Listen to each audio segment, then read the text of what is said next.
Hey guys, this is Brandon with St. John's Krav Maga and Fitness. I've got a lot of questions over the past day since the shooting in Orlando Saturday night around, what gun do I buy? And what kind of self-defense training do I do? Anybody who follows me knows that Krav Maga is absolutely what I recommend for self-defense. It is very simple, very direct, very easy to learn, very practical. Not a martial art, nothing fancy, no competitions, just how do I get stuff done and how do I get myself out of a bad spot very quickly. I'm going to touch on the gun question real quick. I'm not looking for a political debate here, and I'm looking to start one or entertain one in this post, so please refrain. Folks ask me what kind of gun should I buy, and very often they say, should I buy like a Glock or a SIG, or what should I buy? Starting off, those are not types of guns, those are brands of guns. Okay? The brand is a lot less important to me than the type, and the type is dependent upon a couple of things. Essentially, we have revolvers, and then we have semi-automatic handguns.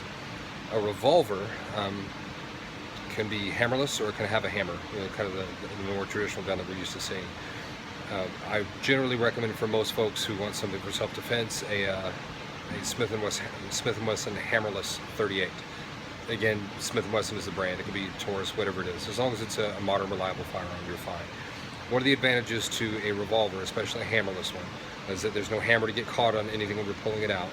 And with a revolver, if you pull the trigger and it doesn't go off, you pull the trigger again. Okay, so that's kind of how you fix that. It requires very little training to operate the weapon in terms of the mechanical operation of it. There's just not much to go wrong. The downside to a revolver is that you have generally a lower capacity. Now, a semi-automatic pistol, which is recoil operated, it's operated essentially off of the recoil of the gun as the bullet discharges from it, has a much higher capacity. The downside to a semi-automatic pistol, and when people think Glock, that sort of thing, those are semi-autos generally. The downside to a semi-auto is that when something goes wrong with it, it can be much more difficult to fix. So there can be a bit of a process involved there. So the question, what gun should I buy, leads me to the question that I generally ask people when they ask me that question, and that is, what type of training do you intend to do and how often do you intend to train? If the honest answer is I don't intend to train, or I intend to train very little, I tell people to go with a revolver. The vast majority of self-defense shootings across the country are very close. They start off with little more than an arm's length. We know this from statistics compiled by the FBI and other law enforcement agencies. So we're not talking about a situation where we're going to be 15 or 20 yards away typically, or even in the vast majority of circumstances. We're talking about somebody's right on top of us, somebody's very close. Which again leads me back to this. I ask, what's your budget for a firearm? I've got about $500 to spend. Awesome. Spend that, save up for a training class first, right? If you find a training class, a good one, and good things are rarely cheap and cheap things are rarely good. Generally in terms of training, you get what you pay for. So look for a credible instructor. Look for somebody who's got that real world experience, who's going to bring that kind of mindset into it, or if not real world experience, real world mindset, who's going to bring that kind of training into it. Training for shooting competitions is fun. I like it. It's a blast. It doesn't have much to do with what happens in the real world in those terms. So find a class that's going to give you that kind of a mindset, that kind of a perspective on what happens in the real world. Once you find that class, save up for that class. Once you have the money for that class, save up for your gun, is my recommendation. You say, I don't have time to do that. Look, you might actually be more dangerous to yourself if you're not well trained with a firearm than if you just go out and spend the money on training. You're going to be in a much better position to actually use that firearm.